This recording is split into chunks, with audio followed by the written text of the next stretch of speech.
Bueno, muy buenas tardes. Espero que me estén escuchando bien, que se reciba la imagen y el sonido correctamente.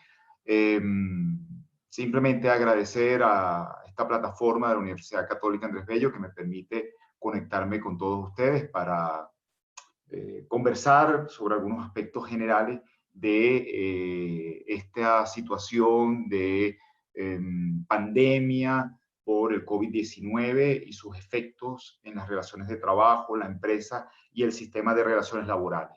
Para facilitar esta conversación, he preparado algunas láminas que voy a compartir con ustedes y que espero, por favor, sean benignos con ella.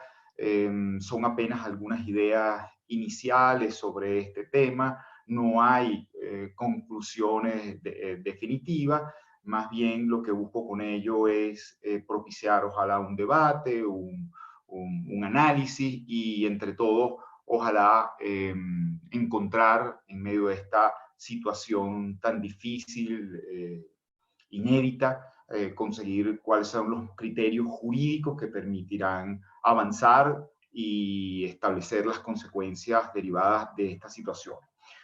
Como verán en las láminas, la verdad es que creo que en mi caso las musas también están de cuarentena, así que no hay demasiada inspiración en los textos que voy a compartir con ustedes, pero simplemente lo que me van a permitir es ordenar esta conversación que aspiro desarrollar dentro de un tiempo breve para que ojalá podamos luego conversar, dialogar y responder algunas preguntas. Lo primero que me gustaría compartir con ustedes o establecer con ustedes es el contenido de esta presentación. Voy a hacerlo a través de básicamente tres aspectos generales que aborden, o eso aspiro, aborden los aspectos, los elementos más importantes o más relevantes de esta materia, ¿no? Lo primero es que no hallo cómo pasar las láminas, pero ya lo voy a resolver. Mientras tanto, comentarles que los contenidos que quiero compartir con ustedes van a referirse a tres aspectos concretos y que coinciden con tres planos de análisis. En un primer plano, la relación de trabajo. ¿Qué le ocurre a la relación de trabajo por ocasión de esta circunstancia de pandemia, de confinamiento o aislamiento, de cuarentena? De tal manera que a esa relación de trabajo le pueden ocurrir básicamente dos circunstancias o dos vicisitudes. O deviene suspendida como regla general, producto de esta interrupción de actividades productivas y por tanto la interrupción de la prestación del servicio, o continúa ejecutándose. Si se continúa ejecutando, puede tener también dos modalidades relevantes. O se continúa ejecutando en centros de trabajo, es decir, donde el trabajador se desplaza y coincide con otros para prestar el servicio, o se reorganiza la actividad para que el trabajo se preste desde la distancia, desde su domicilio, es decir, teletrabajando, para de este modo ejecutar servicios, pero seguir observando la cuarentena y evitar entonces los riesgos de contagio.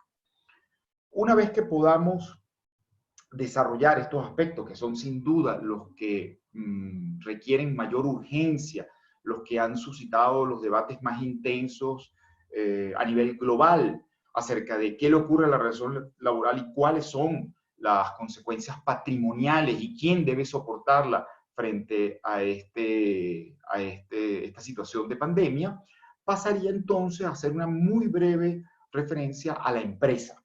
Es decir, elevaría el plano de análisis, ya no la relación laboral, sino la empresa, entendida como combinación de los factores de la producción bajo titularidad del empleador, que ejerce en ella su poder de organización, dirección y disciplina, para básicamente enfatizar que esa empresa, producto de esta misma circunstancia, de esta misma vicisitud, podría en algún momento llegar a afrontar severos riesgos de deterioro o inclusive de extinción, situaciones que nuestra legislación tiene contemplada, pero que efectivamente valdría la pena revisar dentro de las condiciones circundantes, de las condiciones que nos han tocado afrontar en medio de esta pandemia.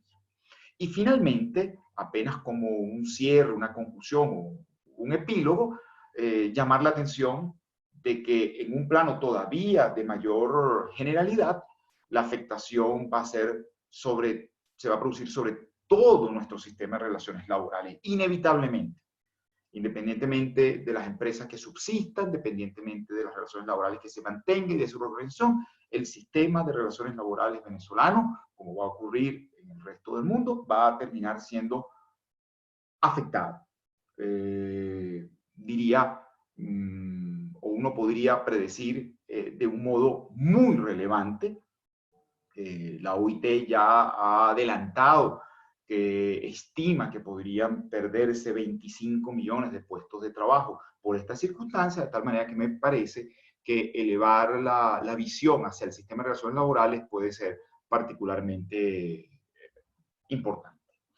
Paso de inmediatamente al primer punto, al punto neurálgico en este momento, que tiene que ver con la relación de trabajo. ¿Qué le pasa a la relación de trabajo en medio de esta situación? Efectivamente o evidentemente se produce una suspensión. Solo para recordarlo, ¿cuál es la cadena de elementos que conducen a esta situación? Se declara la pandemia por COVID-19, cada uno de los gobiernos adopta las medidas que estima convenientes en distintos tiempos, con distintas intensidades y matices. En el caso venezolano, se dictó un decreto de estado de alarma, el decreto que podrán ver en la lámina 4160 del 13 de marzo de este año, publicado en la Gaceta Oficial del 6519. Allí entonces, con base en ese estado de alarma, se atribuyen una serie de facultades en la persona del presidente de la República, algunas susceptibles, según el decreto, de delegarse en un ente colectivo creado para la atención de esta situación. Y entre las facultades que se reconocen al presidente de la República está la de suspender actividades productivas y en particular suspender actividades laborales, dejando a salvo en su artículo 8 que podrían ser objeto de reorganización esas actividades para prestarse desde el domicilio de los trabajadores, es decir, a través de una modalidad de teletrabajo. Y en el artículo 9 de ese mismo decreto de estado de alarma se establece un listado de cuáles son los servicios esenciales no susceptibles de interrupción bajo ningún concepto. Es decir, este listado ad hoc, que no tiene que ver con los servicios no susceptibles de interrupción que conocemos en la ley del trabajo y detallados en el reglamento parcial sobre el tiempo de trabajo, es todavía un listín, un catálogo mucho más reducido. Son aquellas actividades que no podrían ser objeto de suspensión ni siquiera bajo esta situación de estado de alarma. Y la razón es muy obvia. Son servicios que en caso de paralización pondrían en peligro inmediato la vida, la salud, la seguridad de la población y por tanto tienen que seguir siendo ejecutados a pesar del riesgo que supone el contagio del COVID-19.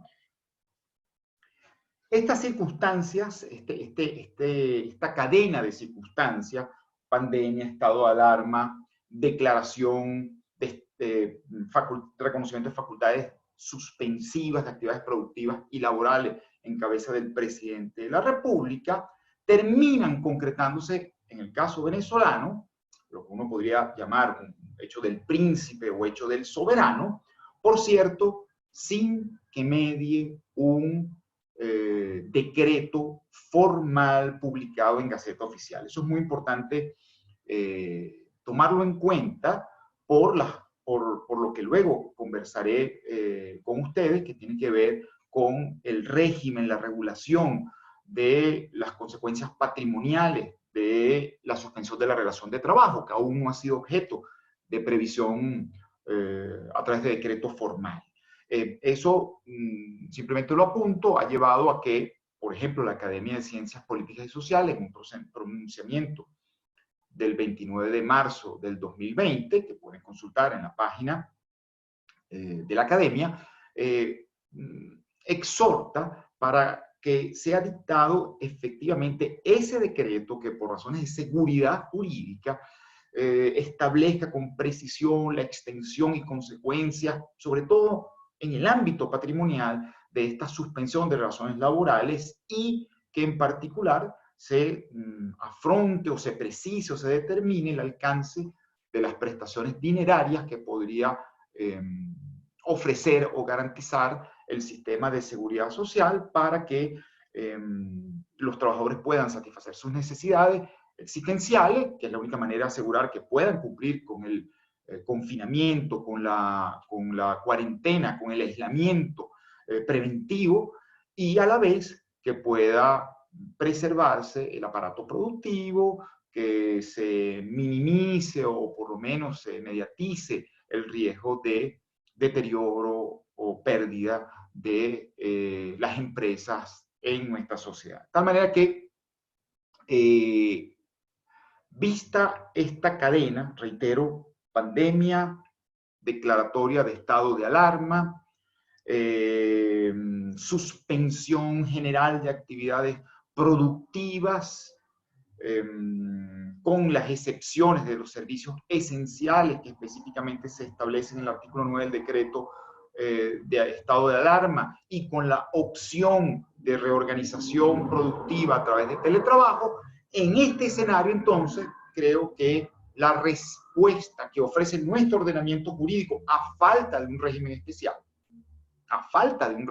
especial, que regule esta circunstancia extraordinaria de emergencia catastrófica, inédita, que supone el COVID-19, entonces estaríamos frente a un caso de suspensión por fuerza mayor.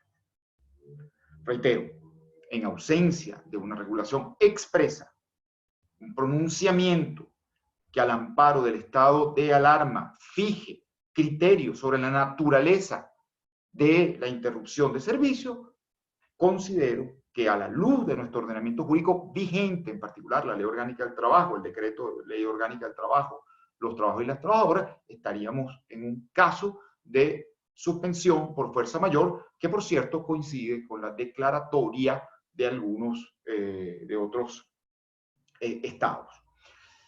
Si esta fuera la hipótesis, ¿sí?, o dentro de esta hipótesis, ¿cuáles serían los efectos que se producen en la relación de trabajo? Pues son los que prevé el artículo 73 de la Ley Orgánica del Trabajo. Se interrumpe el servicio, se interrumpe el pago del salario, es decir, se produce un impago salarial.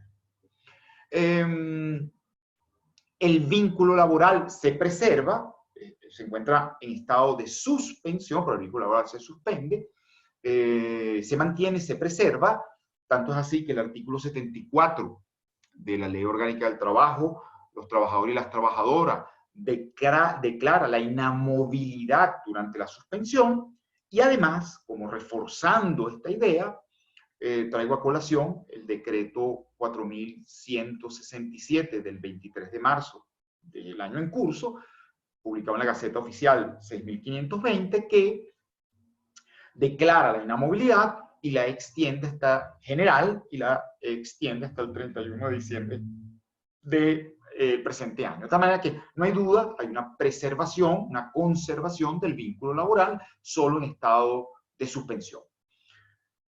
Tercera consecuencia, ese periodo computa a la antigüedad del trabajador a todos los fines legales y convencionales. Eso lo que supone, eso lo que significa, es que el tiempo durante el cual, el periodo durante el cual se extienda esta situación de confinamiento, de aislamiento o de cuarentena, va a considerarse como parte de la antigüedad del trabajador al servicio del patrono, tal como lo dispone el artículo 73 de la Ley Orgánica del Trabajo, los trabajadores y las trabajadoras. En cuanto a los deberes de vivienda y alimentación, el artículo 73 de la Ley Orgánica del Trabajo expresamente establece que por vía excepcional, es decir, la regla es no se produce pago de la remuneración, pero por vía excepcional el patrono deberá seguir pagando las prestaciones o cumpliendo con las prestaciones en materia de vivienda y alimentación cuando las hubiese asumido. Esto es particularmente importante para ciertas categorías de trabajadores, del hogar o doméstico, trabajadores en campamentos, etcétera, que están habitando en instalaciones facilitadas por el empleador, que reciben alimentación del trabajador, en consecuencia por el hecho de que se suscite este estado de suspensión, esta situación de suspensión, el patrón no puede dejar de cumplir con esas obligaciones. Y aquí inserto otro tema particularmente debatible, que es el caso de en Venezuela, el caso del cesta-ticket socialista, regulado en un decreto ley del año 2015, que se establece como una especie de compensación adicional al salario para garantizar la satisfacción de las necesidades fundamentales del trabajador y su familia, toda vez que se pregunta o cabe preguntarse si esta suspensión por fuerza mayor, asumiéndola como hipótesis predominante en este análisis, causaría también la interrupción del pago. Y aquí llamo la atención sobre el artículo 8, parte final de este decreto ley, donde establece que el patrono no puede dejar de pagar el cesta-ticket cuando el trabajador inasista al trabajo por causas que no le son imputables. Y en particular dice, cuando por una emergencia, catástrofe o calamidad pública derivada de hechos de la naturaleza, el trabajador no pueda laborar siempre que lo afecte directa y personalmente, pero no a la entidad de trabajo. Con lo cual, la literalidad de esta norma está señalando, una vez más, implícitamente en la idea de fuerza mayor, que si estos hechos de emergencia, catástrofe o calamidad pública son de tal entidad que afectan no solo al trabajador, sino que afectan a toda la empresa, a toda la entidad de trabajo, entonces, en ese supuesto, podría producirse la interrupción del pago. Esto conduce, entonces, a una conclusión preliminar particularmente grave. Si después de seguir esta cadena que he tratado de exponer de argumentos que inician con la pandemia, estado de alarma, facultades de suspensión de actividades productivas y laborales, suspensión de la relación por fuerza mayor, entonces, en esta hipótesis, repito, resultaría que el empleador puede abstenerse de pagar al trabajador que se encuentra observando cuarentena, que se encuentra para proteger su vida, digamos, impedido de acudir al trabajo, el patrono podría negarle el pago tanto del salario como del cesta-ticket socialista por aplicación de los artículos de la Ley Orgánica del Trabajo y de la Ley del cesta-ticket socialista de las trabajadoras y los trabajadores, tal como he tratado de explicar.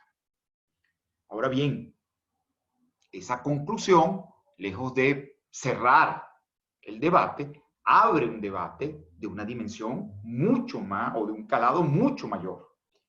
Porque lo que queda claro es que no es posible, bajo los principios constitucionales, bajo la más mínima noción de derechos humanos, entender que se prohíba, que se imponga una cuarentena y que, sin embargo, de esa cuarentena se derive la interrupción de todos los medios de subsistencia de los trabajadores. Porque de ser así, se estaría confusamente y contrariamente al objetivo de prevención, se estaría estimulando que los trabajadores violasen la cuarentena, saliesen de sus residencias a buscar cualquier medio de subsistencia y, por lo tanto, terminaran afectando el interés colectivo a través de la expansión del virus.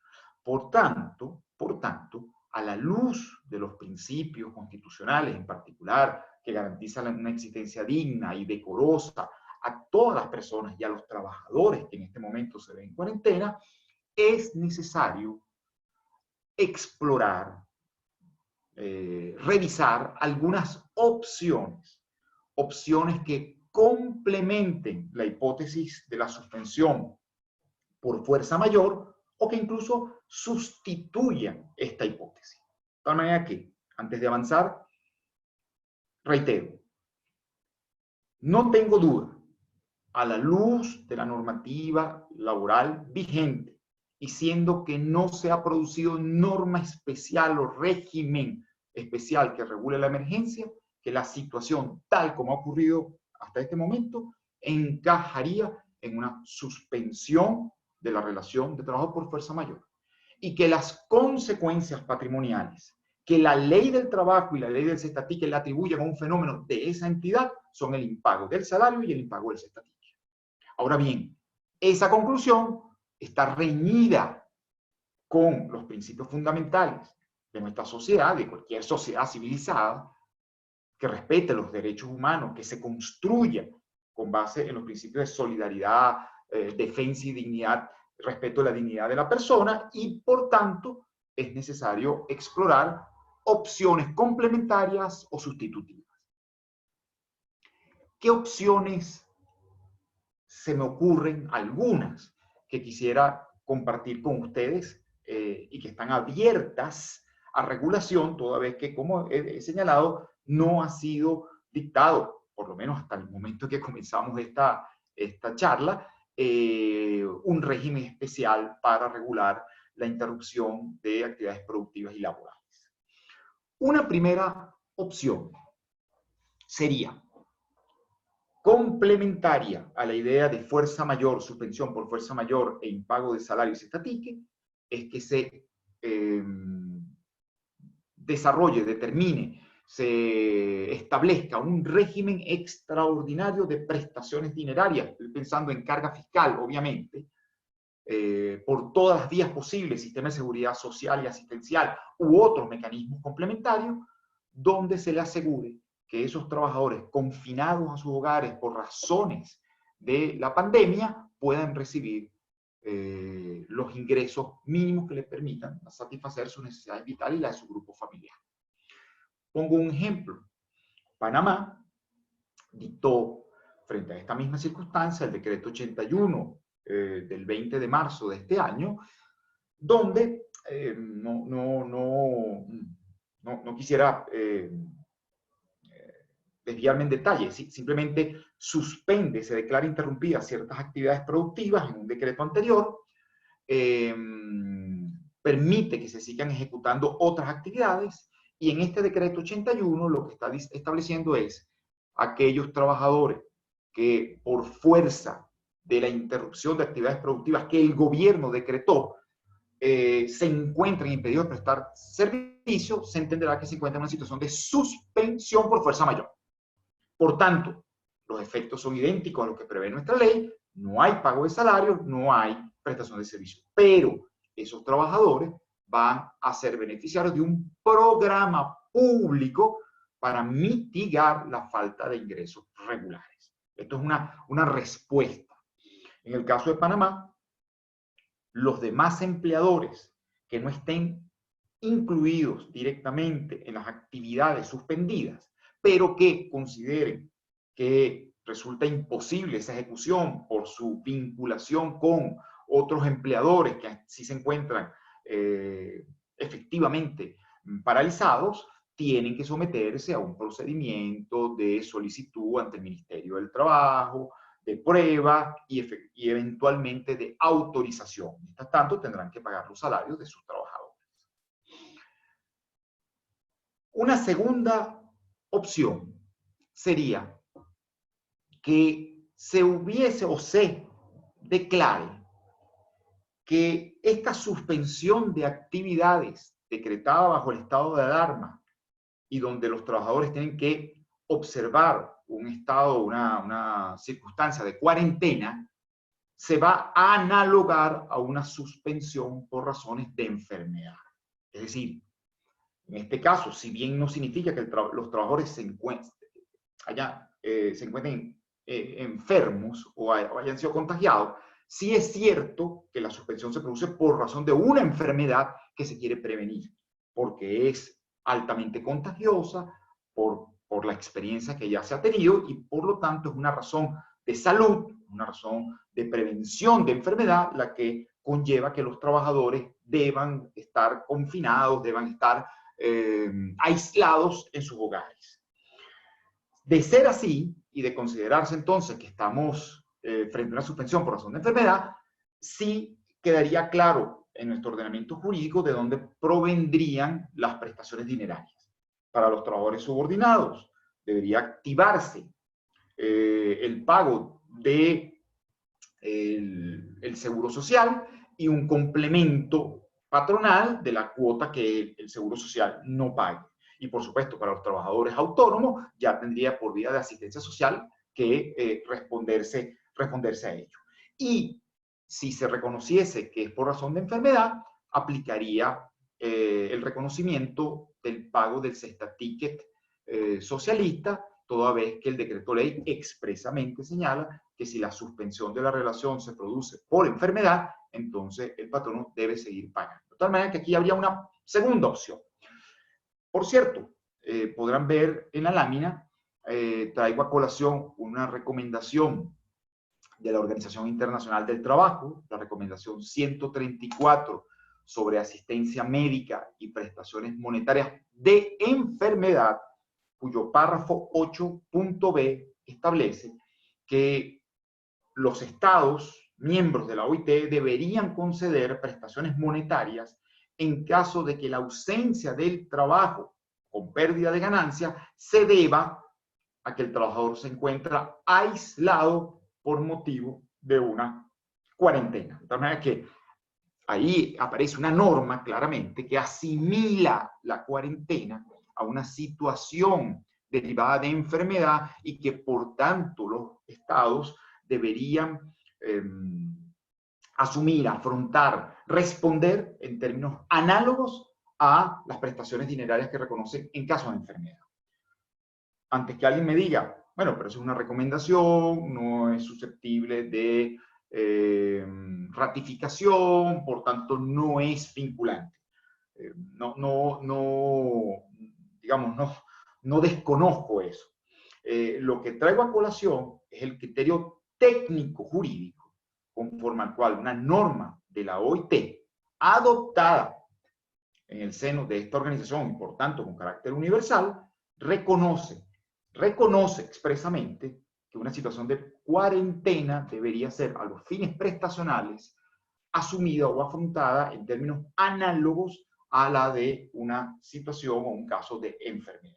Por tanto, lo que trato de apuntar con esta segunda opción es que perfectamente una norma que regule específicamente la situación de suspensión de actividades productivas en las condiciones que antes expliqué, podría expresamente señalar y se considera que los trabajadores en cuarentena se encuentran en suspensión por razón de enfermedad, caso en el cual se activarían, como acabo de señalar, todos los beneficios, prestaciones que pudiesen corresponder por este caso.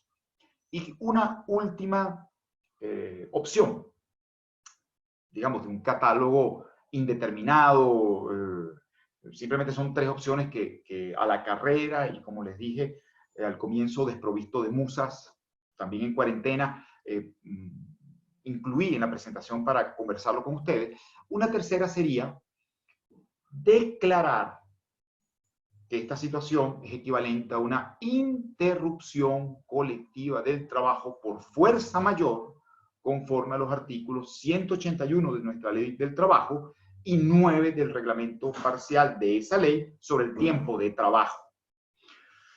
Y aquí me detengo por pocos minutos. Una discusión que se ha planteado es si esta circunstancia que ahora nos aqueja podría ser equivalente a la que regula el artículo 181 de la Ley Orgánica del Trabajo, conforme a la cual, si por fuerza mayor hay una interrupción de actividades que se prevea de breve plazo, conforme establece el reglamento, entonces el empleador paga los salarios, pero compensa con trabajo. Lo que ocurre es que, por lo menos en mi criterio, esa norma está pensada para circunstancias distintas a una pandemia, a una cuarentena que podría extenderse por 30 o más días.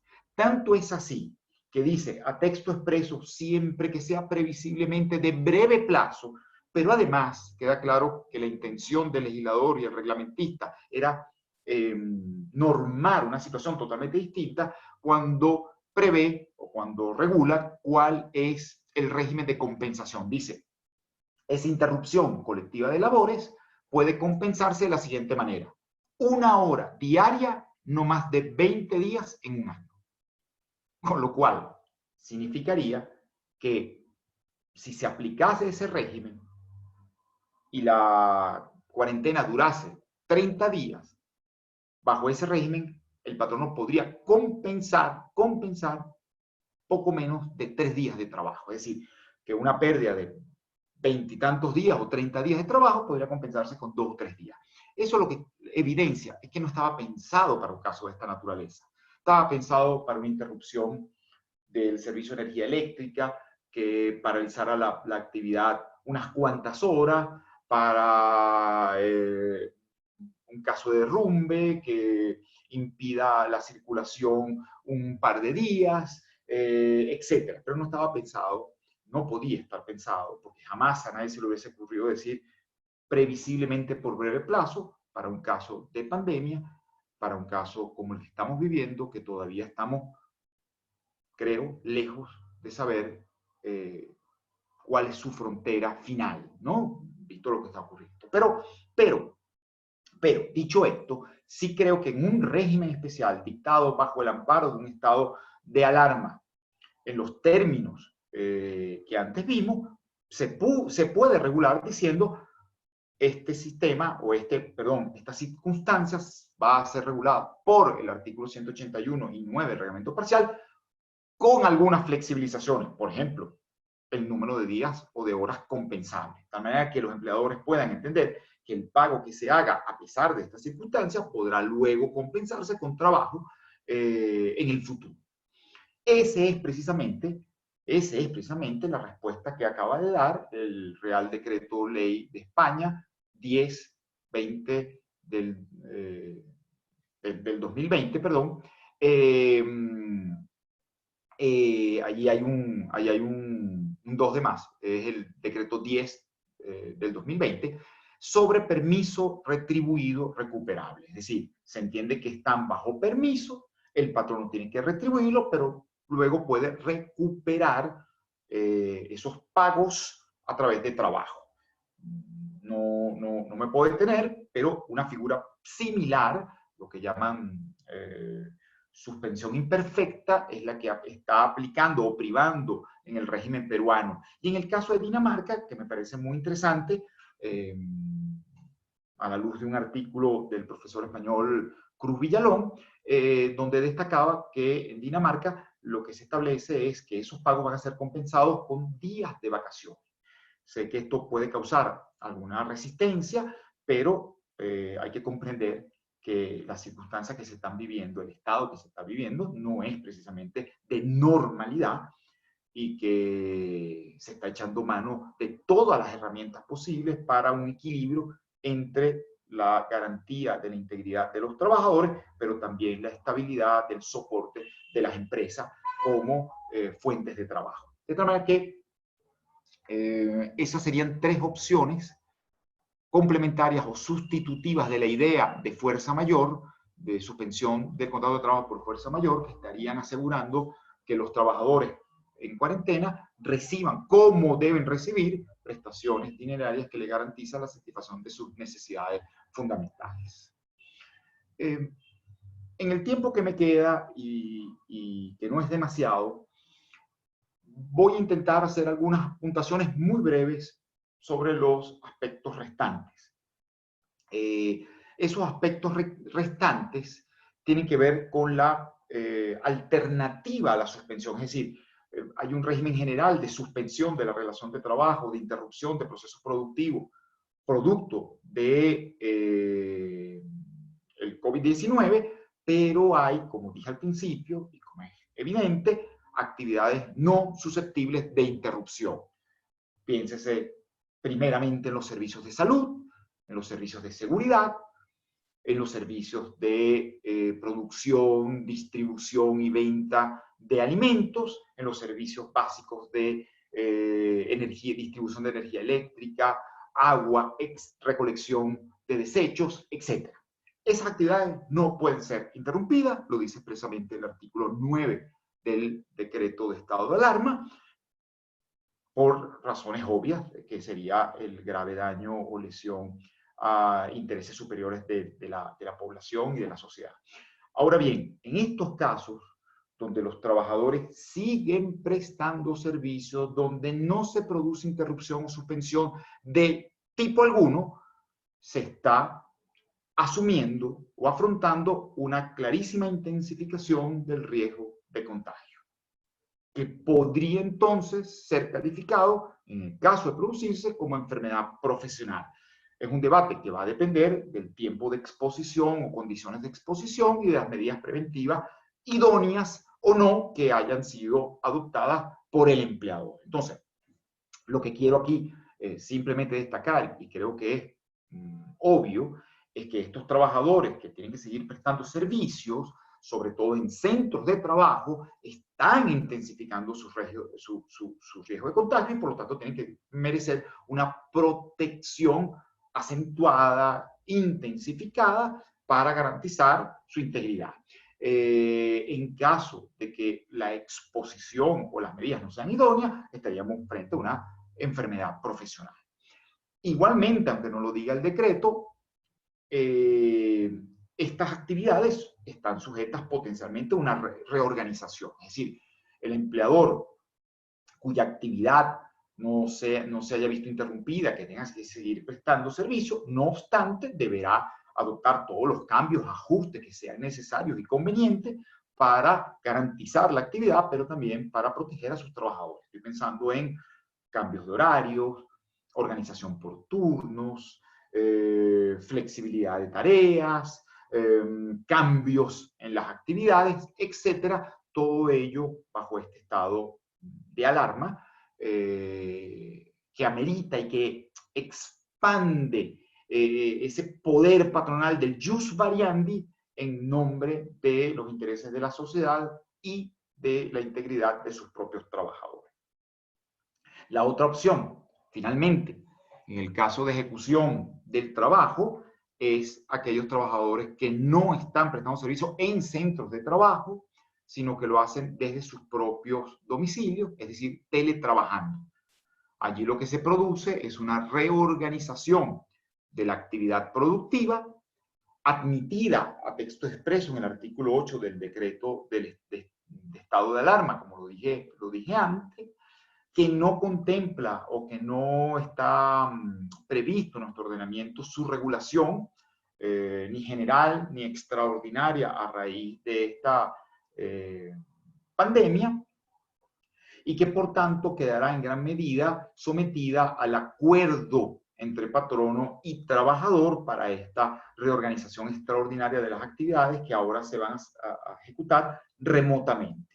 Pareciera que Allí es fundamental determinar cómo se va a asignar el trabajo, cuáles son los elementos de supervisión, cuáles van a ser, si es que operan algunas medidas de seguridad particular del trabajador, de salud ocupacional, y por supuesto el respeto a los horarios de trabajo, a pesar de que se encuentra fuera del centro de trabajo supervisado por el empleador. De tal manera que a falta de normativa expresa, lo que cabría aquí es una regulación patrono-trabajador, o donde exista organización sindical o los trabajadores pueden organizarse como coalición, pues un pacto, un acuerdo colectivo que regule estos fenómenos. A falta de ello, pues la aplicación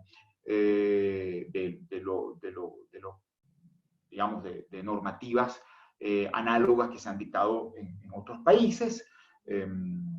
Recientemente la Administración del Trabajo en el Perú dictó una resolución sobre el teletrabajo, indicando las obligaciones fundamentales en cabeza del empleador y del trabajador. Paso entonces, cierro ya todo lo que tenía que ver, o lo que tiene que ver con la relación de trabajo, que era el núcleo, el centro de atención de esta charla, tanto desde la perspectiva de la suspensión como de su continuación o desarrollo, para pasar a los dos últimos puntos. ¿Qué le pasa a la empresa, o qué riesgo afronta la empresa? ¿Qué riesgos afronta el sistema de relaciones laborales? En el caso de la empresa, apenas señalar que es obvio que en una situación donde se paraliza la actividad, donde se ve mermado el consumo, las empresas podrían afrontar, y será lo corriente, un riesgo de deterioro progresivo en la medida de que esta situación se extienda. Ese riesgo podría llegar hasta descalabrar el normal funcionamiento de la actividad productiva, o simplemente, o incluso peor, poner en peligro su existencia, es decir, poner en riesgo de extinción esa unidad productiva. Esas vicisitudes están previstas en nuestro ordenamiento jurídico, particularmente en el artículo 148, donde en una situación ordinaria está pensando que si la empresa afronta estos riesgos, bueno, habría que constituir una instancia de protección de derechos, patrono, sindicato, trabajadores, con la conciliación de la Administración del Trabajo, de la Inspección del Trabajo. Deberían negociar, analizar y alcanzar medidas idóneas para superar esta situación. Entre esas medidas cabrían cambio en las condiciones de trabajo, reorganización del proceso productivo, reducción de personal, etc. Lo importante es que sea por vía consensuada. Obviamente, si en momentos como estos llegara a ocurrir, nadie podrá pensar que este procedimiento podría activarse con las urgencias y con las necesidades que la situación amerita. Las inspectorías del trabajo, por razones obvias, no están operando normalmente. Los interlocutores están en cuarentena. Los representantes patronales están en cuarentena. Los trámites administrativos son lentos, etc. Es decir, no parece viable. Por tanto, en una circunstancia de esta, habrá que echar mano a los principios fundamentales, negociación directa, con base en el artículo 96 de la Constitución, con base en el artículo 4 del Convenio 98 de la OIT, e intentar, en la medida de lo posible, de alcanzar acuerdos sobre estos aspectos. En todo caso, el empleador podrá, para superar esta circunstancia, adoptar medidas de reorganización bajo criterios de razonabilidad, de justificación, que pueda mostrar el equilibrio de esas decisiones adoptadas. creo que no vale la pena detenerse demasiado allí, simplemente es que esta situación podría darse incluso a muy corto plazo dentro de este estado de cuarentena. Y finalmente, para luego dar respuesta a una serie de preguntas que sé que han sido formuladas, pero que no he podido leer porque no tengo la capacidad para, digamos, mantener la atención de la presentación e ir contestando, pero que contestaré inmediatamente. Quisiera entonces cerrar con este último punto, que es apenas un epílogo. Es decir, no voy a abordar este tema, no tengo las competencias para hacerlo, no tengo tampoco el tiempo para ahondar en ello. Simplemente llamar la atención que más allá de la relación individual de trabajo, más allá de la situación de la empresa específica donde esa relación laboral se desarrolla, esta circunstancia extraordinaria de pandemia, todas las medidas que se han hecho para prevenirlas, para salvaguardar la vida de la población, que es lo esencial, van a tener repercusiones severas sobre el sistema de relaciones laborales. Es imposible que nuestro sistema de relaciones laborales pueda sobrellevar sin ningún tipo de afectación una circunstancia de tal envergadura como la que estamos afrontando en este momento. Por eso, la referencia a la recomendación OIT 205 sobre el empleo y el trabajo decente para la paz y la resiliencia, que desarrolla un programa que cabría adoptar en caso que se superen circunstancias, graves circunstancias de conflicto, de desastres, de catástrofes, ¿no?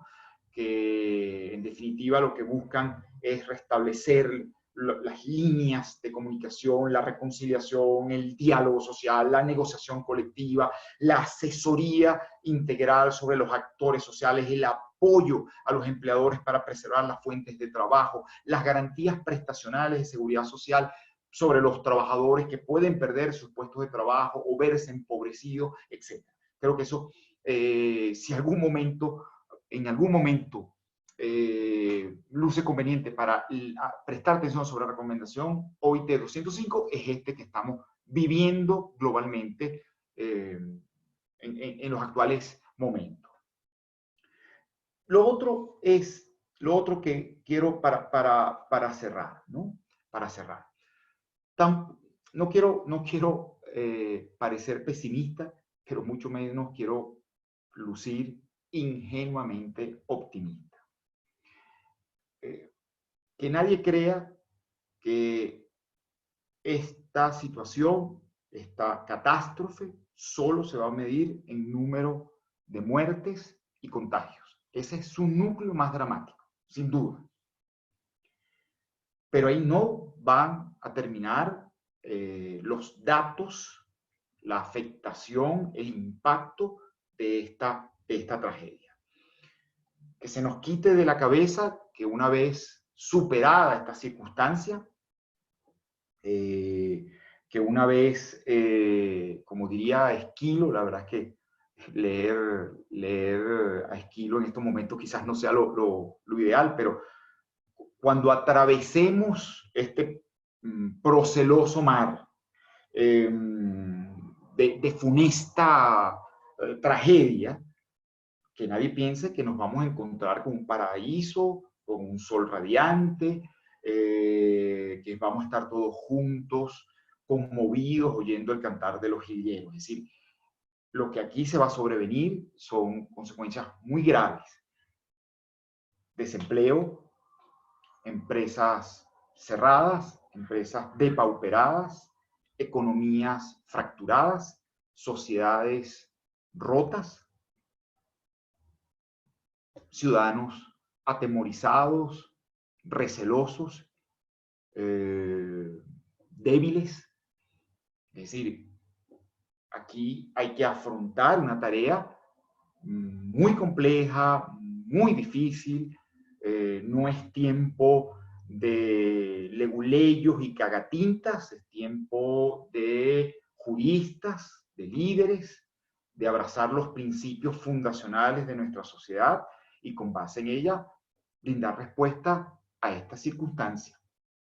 De tal manera que si ninguna de estas regulaciones opcionales que yo señalé o cualquiera otra se produce, corresponderá a los empleadores adoptar medidas con base en estos principios, principios de solidaridad, principio de buena fe, principio de primacía de la realidad, con lo cual pagar lo que puedan pagar, y si no pueden pagar salarios, pagar subsidios, si no pueden pagar subsidios, anticipar utilidades, si no pueden anticipar utilidades, anticipar prestaciones, etc.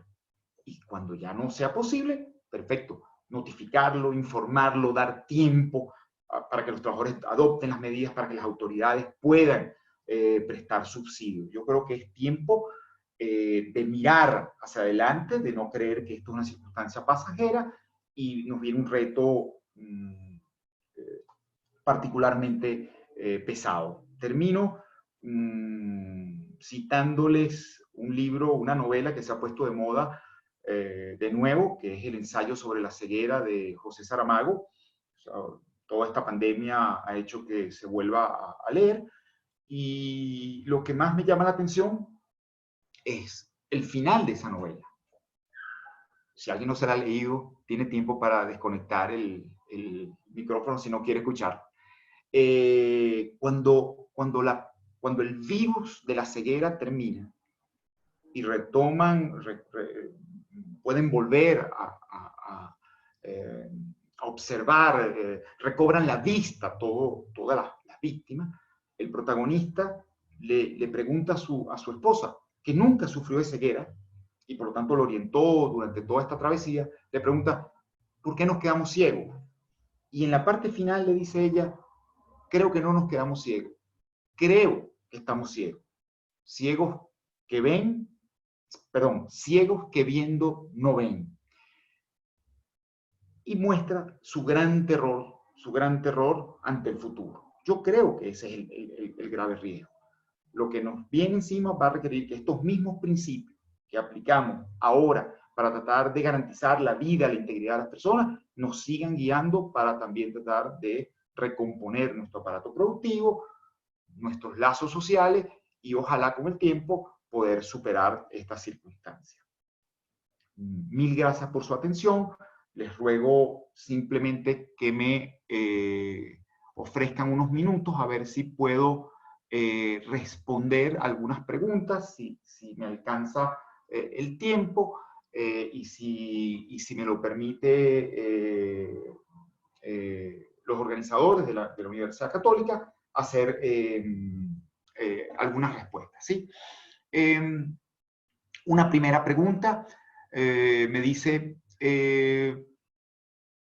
entiendo entonces que conforme al artículo 72 hay una suspensión de la relación laboral, no hay posibilidad de marcarla una interrupción de actividades conforme al artículo 9 del reglamento. ¿Cuál es la diferencia entre la previsibilidad de breve lapso? Ojalá lo haya respondido ya a través de la conversación, pero solamente lo reitero. Lo que digo es que nuestra ley habla de una fuerza mayor suspensiva de la relación laboral y una fuerza mayor que puede interrumpir por breve lapso la relación laboral y le da efectos distintos. Lo que creo es que a primera vista una situación de confinamiento, de aislamiento, de cuarentena por un plazo aún no determinado no puede encajar dentro de la idea de previsibilidad de breve lapso y mucho menos con una compensación que es de una hora diaria por un máximo de 20 días, con lo cual el legislador lo que está pensando es que en un año se pueda compensar no más de 2 días, 3 días de trabajo, con lo cual no está pensado para esto. Ahora, sí creo que a la luz, al amparo del decreto de estado de emergencia, se pudo haber establecido, reconocido expresamente esta modalidad y flexibilizar los tiempos, los plazos o las condiciones de flexibilización. Esa pregunta era de Daniel Toro, a quien si me está escuchando le envío un fuerte saludo.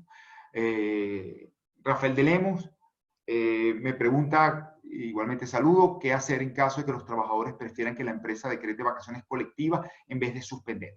Fíjense, la pregunta de Rafael es muy interesante y la respuesta muy compleja, porque hay una resistencia automática a aceptar que se pueda en esta circunstancia conferir vacaciones colectivas, por el hecho de que las vacaciones están concebidas para un disfrute efectivo. Sin embargo, en mi opinión, en una circunstancia como la que estamos viviendo, de extraordinariedad, en tanto se entienda que estamos frente a una fuerza mayor, el reconocimiento de vacaciones o cualquier otra medida, sobre todo si es concertada, creo que debería admitirse dentro de los parámetros.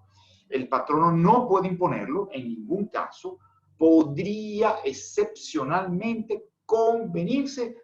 Ahora reconozco que en el caso venezolano va a haber una resistencia a ese reconocimiento y hay antecedentes donde el Ministerio del Trabajo declaró nulas esos acuerdos. Con lo cual, lo que yo diría pragmáticamente es, eso debería ser la última opción, deberían explorarse otras opciones, si se quiere tener una alta probabilidad de que esa medida no sea luego anulada.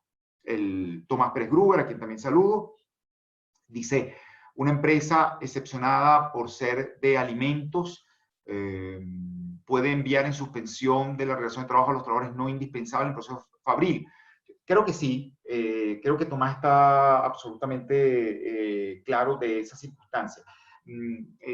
Cuando se declara una actividad no susceptible de interrupción, bien sea de régimen ordinario o el extraordinario del estado de emergencia, de alarma, artículo 9, efectivamente son aquellas actividades neurálgicas. Por lo tanto, todas las actividades complementarias deberían en principio ser suspendidas en garantía de la integridad de la persona. Con lo cual, estoy de acuerdo con, o le respondo afirmativamente a la pregunta del profesor Tomás Pérez Gruber.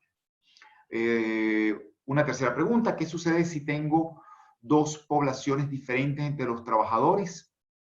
Una parte que puede, por la naturaleza de su trabajo, continuar laborando y otra parte que no puede y que en base a lo que indica estaría suspendida la relación de trabajo por las consecuencias que tendría en pago de salario, por ejemplo. Bueno, esa sería la consecuencia. Si yo entiendo, si se asume la hipótesis de la fuerza mayor, aquellos trabajadores suspendidos podrían ser privados de salario y podrían ser privados de estatique. Hasta que el patrón adopte una política por razones de capacidad económica, de solidaridad, de anticipo, o que se dicte una norma, una resolución, una aclaratoria que diga cuál es el estatus jurídico de estos sujetos en los términos que antes dije, por seguridad social o asistencia social, por vía de interrupción colectiva de las labores y flexibilización de la compensación, o por vía de considerarse que se encuentra en un estado de enfermedad. Pero efectivamente, esa sería la consecuencia. En caso de que la empresa no adopte, cuarta pregunta, otras opciones en pro de los derechos humanos y por el contrario se rija por las consecuencias de la suspensión, ¿cree que puede correr riesgo en caso de futuras reclamaciones por el no pago del salario? La respuesta es, efectivamente, riesgo hay porque estamos en una situación de duda, estamos en una situación inédita y por tanto, efectivamente, el patrono que, asumiendo estrictamente la hipótesis de la suspensión por fuerza mayor, se abstenga de todo pago, corre un riesgo inevitable de que los trabajadores afectados puedan reclamar bajo cualquiera de los argumentos que estimen conveniente, que esto es una interrupción colectiva conforme al artículo 9 del reglamento y que por lo tanto tienen que pagar, reglamento del tiempo de trabajo que tienen que pagar. Creo que ese sería el argumento más fuerte, o que tácitamente cuando el gobierno nacional aludió a que podía subsidiar a la pequeña y mediana empresa, entonces significa que están obligados. Es decir, ese riesgo existe. Lo único que me atrevo a decir es, lástima que estamos en medio de esta coyuntura debatiendo jurídicamente esta situación y no tenemos una norma previa que lo establezca claramente o que establezca el mecanismo compatible con la dimensión de esta situación de suspensión de labores productivas. Otra pregunta de Carol: ¿qué sucede con los colaboradores que estaban disfrutando sus vacaciones? Eso es interesante. Estrictamente, a la letra de la ley, si se produce una suspensión de la relación laboral durante vacaciones, las vacaciones se interrumpen, entran en suspensión. Y por lo tanto tendrían derecho a disfrutarlos el resto de días de vacaciones o el periodo de vacaciones interrumpido por la suspensión una vez que se supere esta circunstancia. Esa es la literalidad de la norma. No obstante, si se dicta un régimen específico, podría prever que en circunstancias como esta no aplica la interrupción porque estamos en un régimen extraordinario. Pero a falta de un régimen específico y concreto, la consecuencia es la que acabo de decir por disposición expresa de la ley.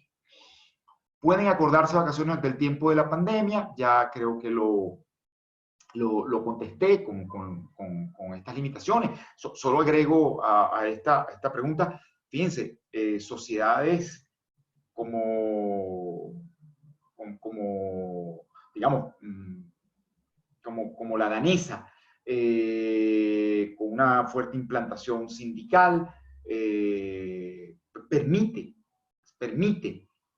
que se pueda compensar con vacaciones, con lo cual lo único que estoy diciendo es no lo puede imponer el empleador unilateralmente, pero yo creo que podía pactarse con altísimo riesgo de que luego esos pactos sean desconocidos por la Administración del Trabajo. Eso es un poco lo que trato de decir.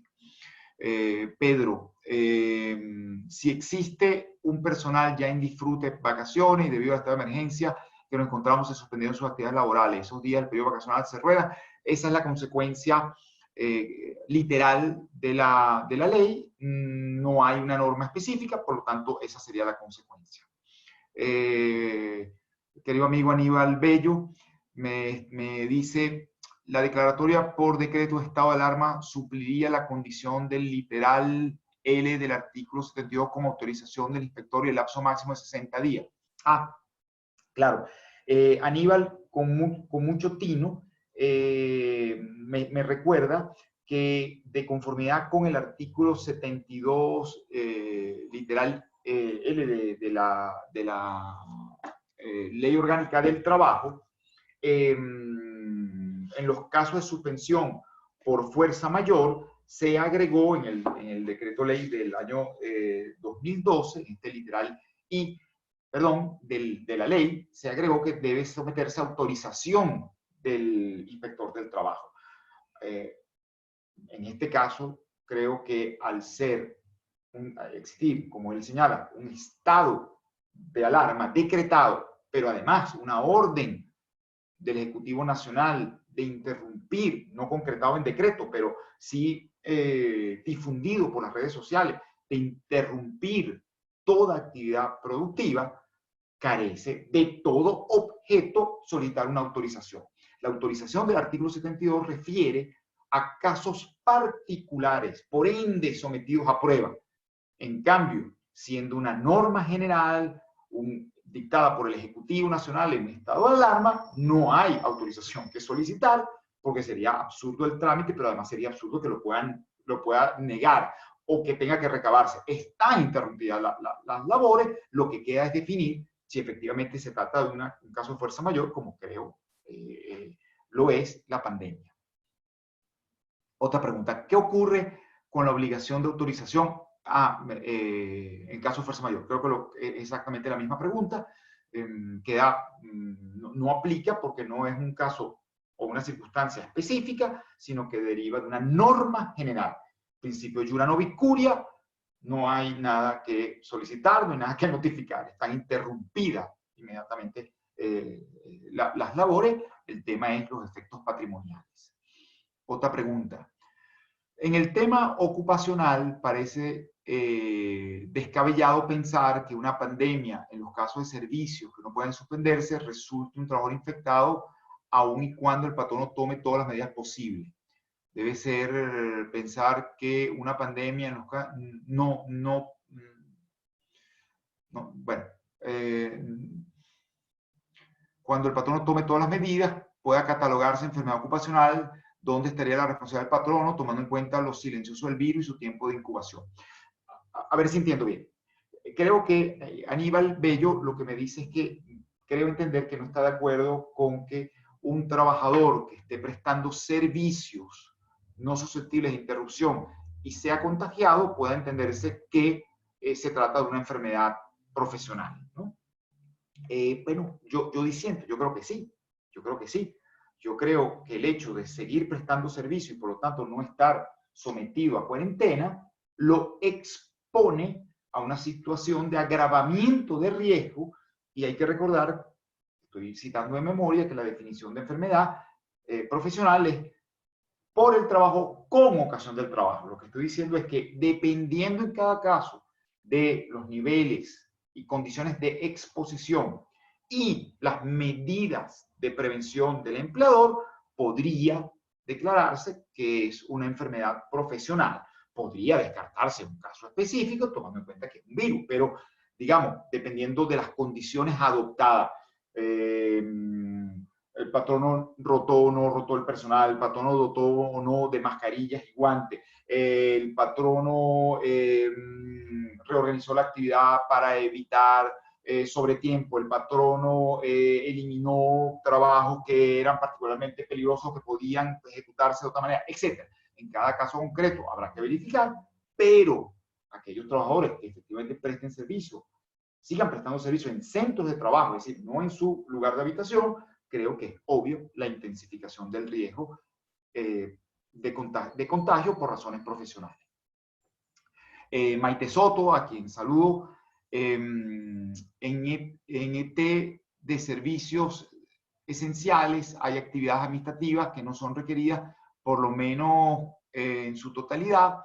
Debe ser en entidades de trabajo de servicios esenciales, hay actividades administrativas que no son requeridas en su totalidad para la continuación de actividades. ¿Es posible suspender la relación de trabajo? Ya lo respondí, creo que sí. Además, creo que el patrono está obligado a suspender esas actividades y solo preservar la actividad de los trabajadores estrictamente necesario para cumplir labores esenciales. Todos los que sean complementarios deberían observar la cuarentena en resguardo de su integridad personal. Rafael Quiñones, saludo también afectuosamente. En cuanto a la opción que mencionó sobre llevar a cabo prestaciones monetarias, catalogando la situación como suspensión por enfermedad, dado el aislamiento prometido de la cuarentena, ¿estos gastos los asumiría el empleador o se llevaría a cabo un régimen público? Rafael refiere a una de las opciones que traté de explorar con ustedes, complementaria o sustitutiva de la suspensión por fuerza mayor, que sería dictar un decreto, dictar un régimen especial de la situación laboral, estableciendo, se entiende que esta suspensión se analoga a la suspensión por razón de enfermedad, toda vez que los trabajadores están en cuarentena, precisamente por razón de salud. Si esto se decretase, entonces podría haber un régimen especial, pero si no lo hubiese, si no se precisa, se aplicaría el régimen general ya establecido. ¿Cuál es ese régimen general?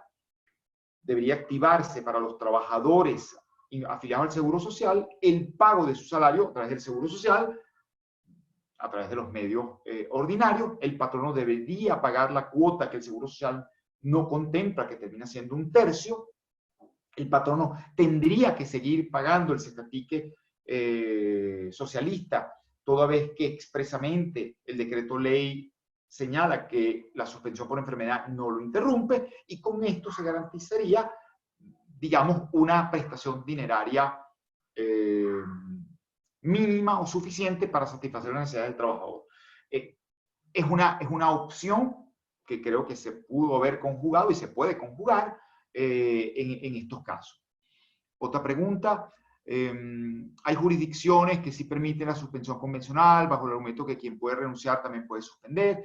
El problema se plantea por el caso de que los trabajadores prefieran que se declare una actuación colectiva en vez de suspender sus relaciones colectivas. No tengo duda, Rafael, no tengo duda que, visto a la luz del principio de negociación colectiva, libertad sindical, etc., visto a la luz de la excepcionalidad de esta pandemia y de sus efectos sobre el sistema productivo, los riesgos de pérdida de la empresa, sociedades como la danesa, acabo de poner el ejemplo, permitirían acordar vacaciones colectivas. No tengo ninguna duda.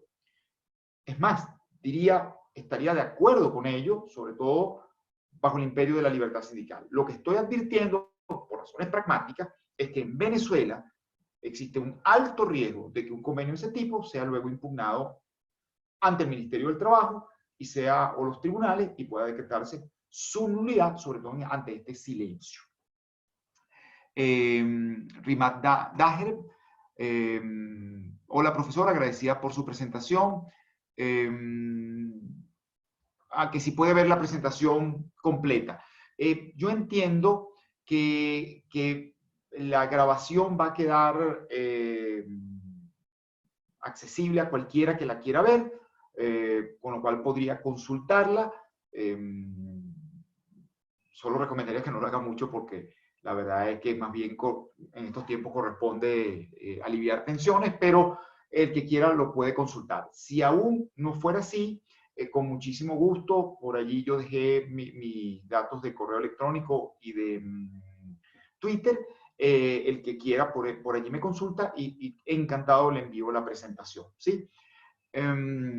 César Uzcategui, encantado de verlo por esta vía. ¿Qué considera de la posibilidad de otorgar vacaciones? Ya respondido, se ve que es un tema muy delicado y muy relevante, porque fíjense cómo se ha repetido la pregunta en personas todas capacitadas, profesores, muy involucrados en las relaciones laborales, y se ve que es un tema que pudiese aliviar algunas presiones en este momento. Lástima que no tenemos la garantía de que luego no sea impugnado, ¿no? Franklin Méndez, saludos profesor, gracias. Disculpe, mi conexión ha estado fallando. En el caso de trabajadores con contrato a tiempo determinado con labores de teletrabajo, finalizado el contrato en el mes de abril, el trabajador puede invocar la inamovilidad.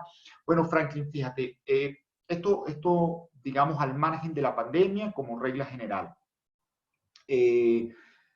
La inamovilidad, tanto la que establece la ley como la que se ha establecido a través de decretos extraordinarios, protege al trabajador frente a actos patronales de despido, de traslado o de alteración de condiciones de trabajo. En consecuencia, si un contrato de trabajo ha sido celebrado por tiempo determinado o para una obra determinada correctamente, es decir, cumpliendo los requisitos legales, su extinción no se produce por despido, se produce por vencimiento del término o por cumplimiento de la obra, con lo cual no afecta la inamovilidad. Otra cosa es que el contrato no esté correctamente concebido y pueda ser impugnado, pero un contrato a tiempo determinado, un contrato por obra determinado, su extinción no se ve restringida, no se ve proscrita por la inamovilidad. La inamovilidad solamente actúa frente a la voluntad patronal de extinguir, es decir, el despido, el traslado o la desmejora de condiciones de trabajo. Wilder Márquez, a quien saludo, me pregunta que si creo que no hay que solicitar suspensión al Ministerio del Trabajo. Bueno, lo decía ahorita, me parece, jurídicamente no hay que solicitar ningún tipo de autorización. ¿Por qué? La razón, y la reitero, es porque ella deriva de una norma jurídica dictada por el Ejecutivo Nacional al amparo de un estado de emergencia. Por lo tanto, principio iura non vicuria, opera erga omnes, no hay que solicitar autorización. Pero es que la ley, artículo 72, literal I, dice que hay que solicitar autorización. Claro, porque está regulando un hecho general que es la fuerza mayor que opera respecto de cada o de un grupo de empresas o de actividades o de entidades productivas. No estaba pensando y no podía pensar en una pandemia que afecta a toda la población e incluso a gran parte de todo el planeta. Una vez que se decretó ese estado de alarma y las medidas sucesivas de interrupción de actividad productiva, la autorización carece de todo sentido. Francisco Rey, quien saludo. ¿Cómo se va a determinar responsabilidad subjetiva de un patrono respecto a una contingencia sobrevenida? La verdad es que no sé muy bien, perdóname, Francisco, en este momento no capto mucho cuando se habla de la responsabilidad subjetiva respecto a una contingencia sobrevenida. No sé si tiene que ver con la enfermedad profesional, a lo que te estás refiriendo, ¿no? De todas maneras, si estás en línea y te da tiempo de ayudarme a concretarlo y el tiempo me lo permite la plataforma de la Católica, encantadísimo vuelvo con esto, ¿no? Otra pregunta, en cuanto a la suspensión de los contratos de trabajo, no se tendría que pagar el cesta ticket de alimentación. El patrono debe tomar en consideración el anticipo de prestaciones sociales. Gracias. Lo que estoy diciendo y lo ratifico es, si se admite que es una suspensión por fuerza mayor, esa es la hipótesis. Si esa hipótesis se acepta, el artículo, si no mal recuerdo 8 infine del decreto ley del cestatique del año 2015 dice que el patrono no puede interrumpir su pago si el trabajador se ausenta por razones de catástrofe, de emergencia, de hechos de la naturaleza que lo afecten directa y personalmente y que no afecten a la entidad de trabajo. Literalmente o por argumento contrario, si el hecho de la naturaleza, catástrofe o emergencia afecta a la entidad de trabajo, el patrono puede abstenerse de pagar. Esa norma está pensando en un caso de fuerza mayor que interrumpe la actividad productiva, caso en el cual el patrono queda liberado de pagar. Ese es el supuesto de hecho. Pero frente a esa circunstancia tiene que haber una respuesta sustitutiva o complementaria. Entonces, ¿cómo hacemos para que los trabajadores en cuarentena puedan satisfacer sus necesidades? O paga la asistencia social, o esto se interpreta bajo un régimen específico de que esto es una suspensión por enfermedad, regulado por el Ejecutivo, o que esto se declare por el Ejecutivo una interrupción colectiva de trabajo con una flexibilización de compensación del tiempo de trabajo. Eso es lo que alcanzo a ver. Otra pregunta. Una empresa que se encuentra en las excepciones y puede prestar el servicio en estos momentos, ve que su productividad se ha visto muy afectada. ¿Podría reducir el salario de los empleados para intentar salvar la fuente de trabajo? Bueno, esa pregunta de Aiza entraría dentro de lo que yo superficialmente señalé cuando hablé de la posibilidad de que una empresa, en medio de esta situación, pudiera entrar en situación en estado de grave deterioro o riesgo de extinción. Perdón, eso puede ocurrir. Entonces, ¿qué puede pasar? Si por razones financieras, económicas, no se puede pagar plenamente las prestaciones salariales, el empleador tendrá que adoptar las medidas necesarias. Idealmente, en negociación o en diálogo con el sindicato si existe o con los propios trabajadores. Esas medidas pueden ser múltiples. Puede reducir el número de trabajadores y por lo tanto reducir el número de trabajadores que están prestando servicio, aumentando el número de los que van a estar en suspenso. Eso es una opción. Puede seguir pagando el salario a través de otras fuentes, pero si al final no tiene con qué pagarlo, entraría en una situación de mora que habría que informar a los trabajadores, verificar cuántos de ellos estarían dispuestos a tolerar esa situación de moratoria,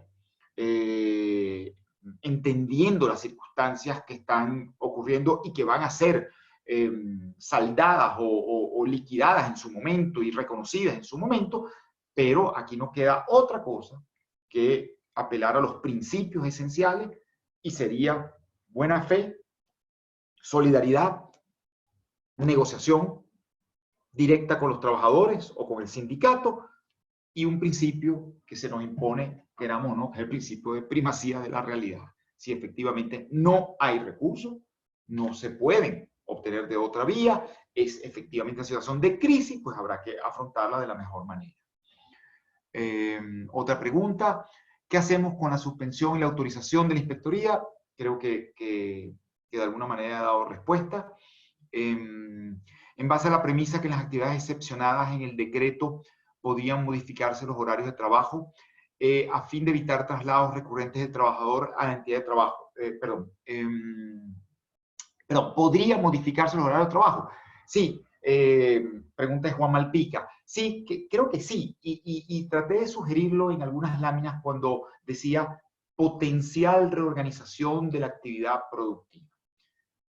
Si por razones de salubridad, por razones de funcionamiento, por razones de preservación de la empresa, el jus variandi del empleador se intensifica en estos momentos, no significa que pueda ser arbitrario, lo que digo es que se intensifica y podrá llevar a cabo todos los ajustes que sean necesarios para mantener la actividad y garantizar la integridad la integridad de la empresa y la integridad de sus trabajadores, incluyendo modificación de horario. Yo creo que sí, lo que tiene que ser es, digamos, equilibrado, racional, idóneo para el objetivo que se está persiguiendo. Otra pregunta. Dada la suspensión dictada en función del decreto de alarma y la ratificación de la inamovilidad, un contrato a tiempo determinado que debería terminar en su fecha, ¿terminaría o debe entenderse suspendido y prolongar en el tiempo los efectos de dicho contrato por un interés social, sin riesgo que dicho contrato mute en un contrato a tiempo indeterminado? Perfecto. Esta pregunta que me hace Carlos varía de alguna manera a una que acabo de contestar sobre la inamovilidad. Supongamos que estamos frente a un contrato a tiempo determinado, correctamente suscrito, celebrado. Entra en suspensión, no puede ejecutarse. Si llega el término, ¿sí? El término, y, digamos, fuera de ese lapso ya no tiene sentido la ejecución, pues el contrato termina. Ahora bien, si pongo un ejemplo. Contratan a un trabajador para que sustituya a otro que se encuentra en periodo, a otra trabajadora que se encuentra en periodo postnatal. Por lo tanto, el contrato termina cuando la trabajadora en postnatal tiene que reintegrarse. Muy bien. Sobreviene esta circunstancia, a los pocos días de extinguirse el contrato, queda en suspenso, pero ya acontece la fecha donde la trabajadora en descanso postnatal tiene que reintegrarse. ¿Tiene sentido que vencida la suspensión el trabajador sustituto siga en el puesto de trabajo cuando ya se reintegró el trabajador anterior? No.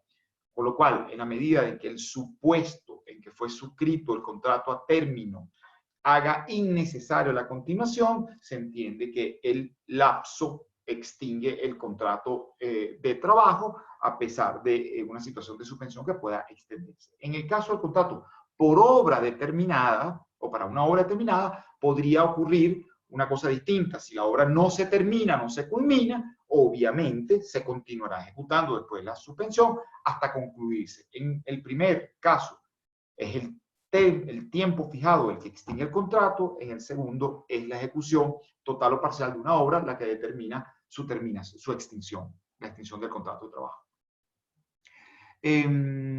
Ana Palmar, ¿cómo quedarían los beneficios socioeconómicos de los colaboradores que estén inmiscuidos en una, me imagino, convención colectiva de trabajo? ¿Se suspenden aun cuando la entidad de trabajo esté elaborando? Si entiendo bien la pregunta de Ana Palmar, una entidad de trabajo no cesa, sigue ejecutándose, tiene un convenio colectivo con una serie de beneficios. Si los trabajadores siguen ejecutando sus actividades, en principio el convenio colectivo rige plenamente. La relación laboral no se ha interrumpido y por lo tanto sus efectos patrimoniales son los que prevé la legislación, los convenios colectivos, los contratos individuales. Entonces, principio, el convenio colectivo sigue rigiendo. Ahora, entramos en un segundo escenario.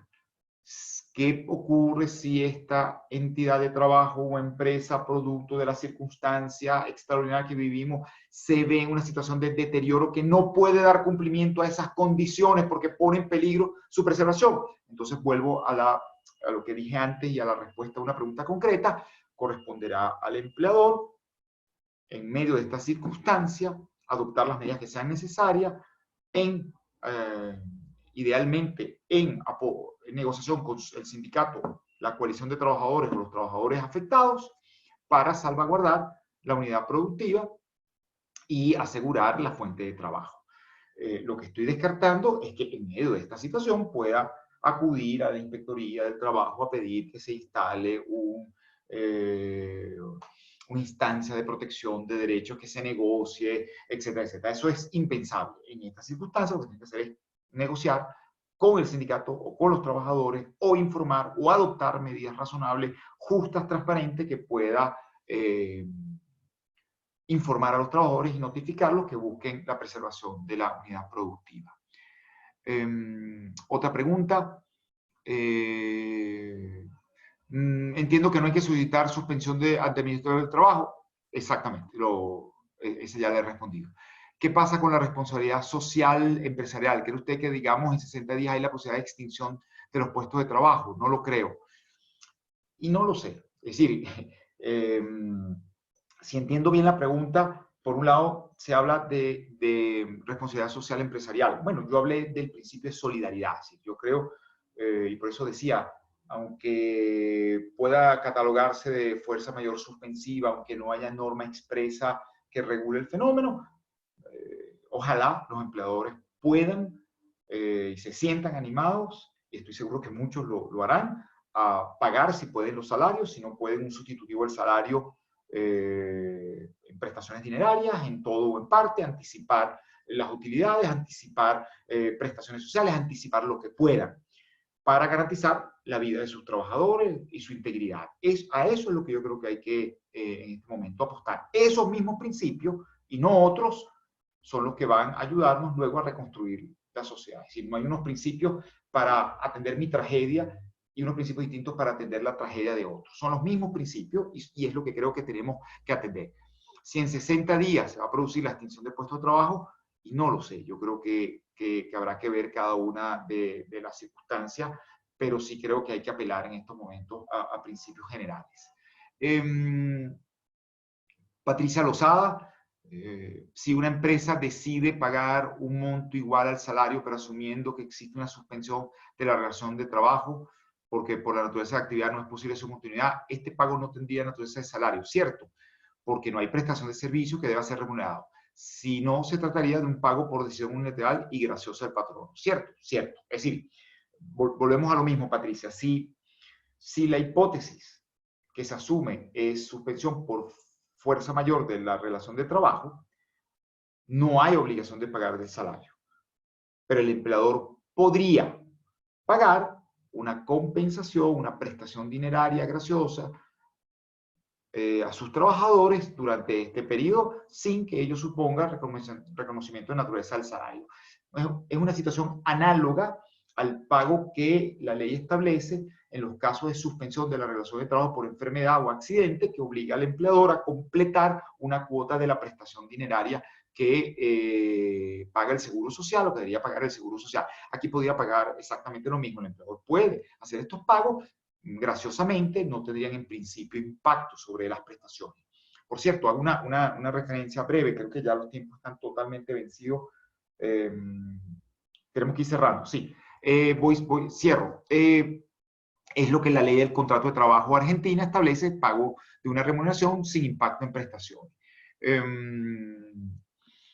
Lo de las prestaciones sociales, si están suspendidas, perdón, de las prestaciones de convenios colectivos, si están suspendidas, ya señalé que no, si los trabajadores siguen prestando servicio. Suspensión por mutuo acuerdo, perfectamente posible. Dice, más allá del decreto de estado de alarma, si continúan o no vigentes otras actividades, imposible interrupción, su régimen pasar sobre el tiempo de trabajo. Bueno, creo que tengo que concluir. Voy a concluir con esta última pregunta de Hugo Díaz, querido amigo Hugo Díaz. Me dice que más allá de este decreto de alarma, hay otras, si continúan vigentes o no, otras actividades de imposible interrupción según la ley y el reglamento sobre el tiempo parcial reglamento parcial sobre el tiempo de trabajo, perdón.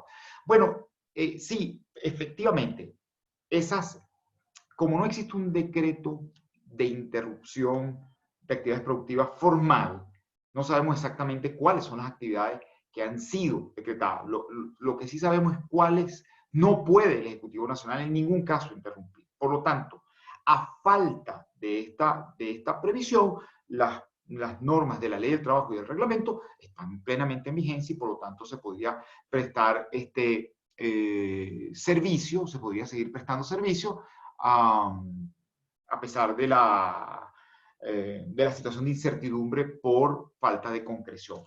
Me dicen, lamentablemente, desde la Universidad Católica, y les pido que me lo ratifiquen, si debo ya cerrar las preguntas, creo que la respuesta es sí.